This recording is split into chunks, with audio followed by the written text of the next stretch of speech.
Ya saben los oyentes fieles que de vez en cuando, una vez al mes, Rendueles y Marlaska nos llevan de viaje en el tiempo para contarnos un territorio negro vintage, le llamamos así. Recordamos algún pasaje de la historia criminal que en su momento pues marcó la crónica negra. Esta semana los protagonistas del territorio vintage son un hombre y una mujer que formaron una de las parejas. Puedo decir, Luis y Manu, buenas tardes. Hola. ¿Qué tal? Buenas tardes. Una de las parejas más letales de la historia criminal, ¿verdad? Sin duda. Son Fred y Rosemary West, que asesinaron en Inglaterra a 20 personas. Atentos porque la historia de esta pareja está entre las más duras de cuantas han pasado por aquí. Ponemos a Elvis porque esta canción era número 1 en ventas en Reino Unido, precisamente cuando Fred West tuvo su primer tropiezo con la ley. Era en el año 1961. Bueno, nuestro protagonista, Fred West, tenía entonces 20 años, había nacido en un pequeñito pueblo llamado Matchmarkle, en una familia de granjeros. Fue al colegio muy poco, lo justo para aprender a leer y escribir de manera rudimentaria, y se dedicaba sobre todo a los trabajos del campo que se le daban bastante bien. Y su casa, su entorno familiar, no era precisamente lo que se dice un oasis de paz. Su padre era alcohólico, su madre le había iniciado en el sexo con 12 años, así que con 20 años, en el año 1961, cuando Elvis cantaba este Surrender, fue procesado por violar a su hermana de 13 años. Él, además, delante del juez, lo vio con normalidad, dijo que por qué no iba a poder tener relaciones con su hermana, dado que su madre las había tenido con él con 12 años, ¿no? Lo cierto es que el caso fue sobreseído porque los jueces no querieron a la niña y la verdad es que Fred West tenía mucha labia. Pues a lo mejor si la justicia hubiera creído a esa pobre niña no habría pasado todo lo que ocurrió después, que es terrible. Sí, 30 y tantos años violando y matando, ¿eh? Al año siguiente, en el año 1962, Fred se casó con una mujer que se llamaba Rena Costello. Adoptó a Charmaine, que era la hija que había tenido Rena antes, y pronto tuvieron su primera hija, que se llamaba Anne-Marie. Rena y Fred fueron viviendo en una caravana. Él ganaba algo de dinero vendiendo helados, también cometía pequeños robos, y las niñas alternaban periodos con sus padres con temporadas que pasaban en hogares de acogida de niños desamparados. En aquellos años, Fred se había ya aficionado a coleccionar imágenes de genitales masculinos y femeninos que iba fotografiando con una cámara Polaroid. Y empiezan pronto también los fallos del sistema, ¿no? Los agujeros por los que este asesino se pudo ir colando y pudo matar impunemente durante tantísimos años. El primer crimen que se le demostró muchos años después, porque antes sí que hubo alguno, ahora te contaré, antes un chaval se suicidó en el año 66, se suicidó y a sus pies había dejado un montón de imágenes de fotografías de Polaroid exactamente igual que las que tenía Fred West. Sin embargo, nunca se le pudo relacionar directamente con esta muerte que pasó por un suicidio. Pero sí, en el año 67, Fred West mató a una chica que se llamaba Mary Ann, a la que había dejado embarazada. Tuvo una breve historia con ella, un romance con ella, la dejó embarazada y poco después la mató y la enterró en las cercanías de la casa de sus padres, en Matchmarkle. Pero nadie se enteró de ese crimen hasta muchísimos años después, como veremos luego. Lo cierto es que nadie echó de menos a Mary Ann y poco después, en el año 69, 2 años después de este asesinato, Fred conoció a su media naranja y su media naranja de verdad, como veremos más adelante, a Rosemary Letts, con quien formaría ese terrible binomio criminal que todavía hoy está entre los dúos de asesinos más prolíficos de la historia. ¿Quién era esta mujer? ¿Cómo era? ¿Quién era Rosemary? Rosemary tenía 15 años cuando conoció a Fred y ya había acumulado experiencia sexual porque se había ganado la vida como prostituta, era bisexual, era aficionada al sadomasoquismo, era promiscua, era exhibicionista, le gustaba la pornografía y fue el complemento perfecto de Fred West, ¿no? En el año 71 los dos tuvieron su primera hija, Heather, y el problema es que Rena, la primera mujer de Fred que hemos comentado antes, y su hija, Charmaine, seguían vivas, seguían por ahí. Así que Fred West las mató. Mató a la primera mujer y a la hija de los dos. Las mató y las enterró en Matchmarkle. El crimen quedó impune también durante muchos años porque cuando llamaron del colegio de Charmaine, de la niña, preguntando por ella, Fred se limitó a decir que ella y su madre se habían marchado a otra ciudad y nadie preguntó nunca más por ellas. Imagínense, y ya muy pronto, en el año 72, los West abandonaron la caravana esa en la que vivían y se fueron a vivir al número 25 de Cromwell Street, en Gloucester, lo que se conoce ahora, lo que se llegó a conocer como la Casa de los Horrores.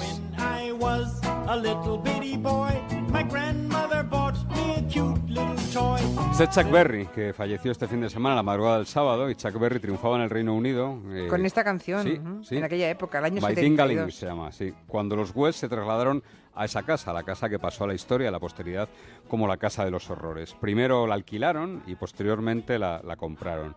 Fred era muy aficionado a las chapuzas, se le daban bastante bien y se pasaba el tiempo haciendo reformas en la casa, en el jardín.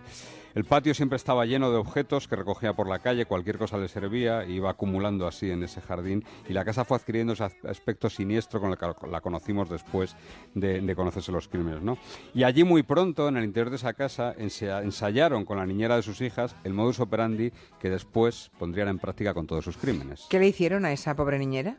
Pues Fred y Rosemary sometieron a Carol Rain, que era la cuidadora de sus hijos, a todo tipo de abusos y vejaciones durante varias horas. La niñera presentó una denuncia ante la policía, pero los agentes la convencieron de que no siguiese adelante. Los prejuicios también de la policía sobre las víctimas también fueron importantes en esta historia. Carol era una chica que no tenía demasiada buena fama en Gloucester y casi nadie iba a creer que había sido víctima de abusos, sino que ella había querido participar voluntariamente y que después al matrimonio West se le fue la mano. Esa fue la versión más o menos vecinal. De la policía, qué horror. Finalmente, Fred y Rosemary fueron condenados, pero solamente a pagar una multa de 100 libras esterlinas por 2 delitos menores de abuso y de lesiones. O sea que ese nuevo error de la policía y de la justicia fue otro nuevo agujero del sistema y supongo que fue el que provocó la vía libre a partir de entonces a todas las perversiones de esta pareja, de los West. Completamente. Nadie sabía lo que pasaba en el interior de esa casa. Los West tuvieron 5 hijos y 3 más, es decir, 8. Esos 3 más eran fruto de las relaciones de Rosemary con otros hombres. Parió una vez al año, entonces. Prácticamente. Que tenía ¡Qué barbaridad! Delante de su marido tenía esas relaciones, se quedaba embarazada y tenía esos hijos. Anne-Marie, la mayor, comenzó a ser violada por sus padres cuando apenas tenía 8 años, nada más. Ahí empezaron las violaciones. Y todos los niños veían con absoluta normalidad las fotografías pornográficas de sus padres, y cuando llegó ya la época del vídeo y del vídeo doméstico, pues prácticamente como fondo en esa casa, en la pantalla de televisión, lo que se veían eran los vídeos pornos caseros que grababan sus padres realizando todo tipo de prácticas sexuales, ¿no? El propio Fred enseñaba a sus compañeros de trabajo los vídeos pornos de su mujer y las fotos que coleccionaba de Polaroid de los órganos sexuales de su mujer y de sus hijos. ¡Qué barbaridad! Pero no solamente los hijos de los West, esos 8 hijos, 5 de los 2 y 3 de ella. No solo ellos eran víctimas de Fred y Rosemary. No, en esa gran casa los West alquilaban algunas habitaciones por un precio muy bajo a delincuentes, a traficantes, a prostitutas, a gente que se había escapado de casa, a exreclusos en busca de un escondite. Rosemary mantenía allí relaciones sexuales con casi todos los hombres que pasaban por allí, y muchas mujeres que también se alojaron allí fueron violadas. Algunas nunca salieron con vida del 25 de Cromwell Street. Qué barbaridad. El perfil de estas víctimas, a lo que la policía llamó entonces chusma, personas debidas y de familias desestructuradas, ayudó a que los crímenes de los West permanecieran impunes muchos años, décadas. Claro. ¿Y cuántas chicas de ese tipo fueron o pudieron ser asesinadas en esa casa de los horrores? 9 mujeres. 7 de ellas habían alquilado. O sea, 7 de ellas, esto es lo más curioso de todo, y ese enorme agujero que tuvo el sistema británico, el sistema inglés. Porque de esas 7 mujeres había quedado constancia de que habían ido a esa casa a alquilar habitaciones, ¿no? Y nadie absolutamente miró hacia esa casa en su desaparición, ¿no? Nadie absolutamente. Respondían a ese perfil del que te hablaba Luis, que la propia policía llamó chusma, ¿no? Solo 2 mujeres, 2 de las muertas en esa casa, Teresa Siegenthaler y Lucy Parlington. Lucy, por cierto, es prima del escritor Martin Amis, del famoso escritor Martin Amis. Esas 2 chicas eran universitarias y solo esas 2 se salían de ese perfil. Las 2 chicas fueron secuestradas por los West, no cuando estaban dentro de la casa, cuando habían alquilado la casa, sino cuando esperaban en una parada de autobús. Aunque Fred, eso sí, dijo de ellas, cuando se descubrieron los crímenes, que bueno, que estaban allí porque eran sus amantes. La historia pone, la verdad, los pelos de punta y llegamos a 1987, fíjense si han pasado años, cuando Ben King se ponía número 1 en el Reino Unido con este Stand By Me. Bueno, es entonces cuando Fred decide matar a su hija Heather. Sí, la mata porque estaba empezando a darle problemas, ¿eh? A pesar de ese ambiente que te decía Manuel, de vídeos porno, de esa burbuja de depravación que era esa casa, Heather creció y se convirtió en una heroína. Era una chica independiente, no dejaba que abusasen de ella, protegía a sus hermanos. Y entonces su padre, Fred, la asesinó. Y ayudado por Rosemary, por la madre, enterró su cadáver en el sótano junto al resto de víctimas, ¿no? A los demás hermanos le contaron que la chica se había ido a vivir con una lesbiana, pero entre los chicos de la familia comenzó a correr una frase que se decía medio en broma, medio en serio, y era: Heather está en el sótano. Era como un cuento de terror que tenían entre ellos. Bueno, y al final otro de los hijos de los West cuenta lo que estaba ocurriendo en esa casa terrible. Sí, porque los hijos, y esto es también muy curioso y fue motivo de estudios, sobre todo estudios psicológicos, los hijos vivían convencidos de que lo que vivían allí era la absoluta normalidad, porque no conocían otra cosa, ¿no? Claro. Y además estaban convencidos de que todo lo que pasaba afuera, todo lo que había afuera, podía hacerles daño. Sus padres se lo repetían una y otra vez, que los de fuera querían destruirlos. Sin embargo, cuando Fred violó a una de sus hijas, una chica de 13 años, y grabó la acción, puso una cámara y grabó esa violación, La niña se lo contó a una amiga, con total normalidad, como digo, porque para ellos era lo normal. Pero esa chica, esa niña, esa amiga, acudió a la policía. Corría el año 1992. 1992. Por fin, estarán pensando los oyentes. ¿Y en ese momento qué ocurrió? ¿Se desveló todo lo que pasaba en esa casa de los horrores? Porque mira que tenían indicios, ¿eh? Lo primero que hicieron las autoridades británicas fue retirar a los West, a esa pareja de padres, la custodia de sus 5 hijos pequeños, de los menores. El padre Fred fue detenido por la violación de su hija y otra hija, Anne-Marie, contó que su padre la había violado unas 300 veces, aunque luego ella se desdijo presionada por su madre, que no paraba de decirles que si hablaban destruirían a la familia. En casa de los West, la policía, que lo registró, encontró centenares de vídeos porno protagonizados por la madre, por Rosemary, y pese a todo esto, las contradicciones entre los hijos del matrimonio sirvieron para que el padre recuperase a sus hijos, volviera a vivir con sus hijos en junio del 93. Increíble, ¿eh? Como el sistema británico falló y falló y falló, de no ser finalmente por el empeño de una policía que hizo que las cosas cambiasen. Sí, una policía que se retiró recientemente, por cierto. Hazel Savage se llama. Era una veterana, una policía agente de Gloucester, y fue la encargada de hablar con la mayoría de los hijos de los West. Siempre tuvo la idea, cuando empezó a hacerse el perfil, el dibujo de esa familia, que Heather no había huido con una lesbiana, tal y como contaron los padres, sino que la verdad estaba más cerca de aquella frase que repetían los pequeños y que además los padres de acogida que tuvieron los pequeños en el tiempo en el que estuvieron apartados de su padre, Heather está en el sótano, repetían una y otra vez. Así que la agente Savage fue a varias instancias y convenció por fin a un juez para que le concediese una orden de registro. Y el 25 de febrero del año 94, insisto, es decir, más de 20 años después de llegar a esa casa, la policía llegó a esa casa dispuesta a no dejar ni un solo rincón sin registrar. Cuando llegó la comitiva policial, nada más llegar y nada más cuando les vio armados ya con picos y con palas, Fred confesó haber matado a su hija con la esperanza de que no siguiesen registrando, claro, de que ahí se acabase todo. Claro, porque solamente buscaban a su hija. Pero siguieron registrando, afortunadamente, y encontraron pues todo lo que había enterrado en esa casa de los horrores. Sí, en los primeros 4 días de registro se encontraron 3 fémures de 3 personas distintas. Y en los días siguientes se pudo determinar que ahí había restos de otras 9 mujeres, además de Heather, ¿no? Rosemary, la madre, fue arrestada y las familias de muchas desaparecidas en la zona se fijaron en aquella casa, en el 25 de Cromwell Street. Todas las víctimas fueron identificadas, eran mujeres de entre 15 y 20 años. 15 y 20 años, eran niñas, muchas. Que encontraron la muerte en la casa de los horrores de los West, ¿no? Casi todas las víctimas habían sido descuartizadas antes de ser enterradas ahí.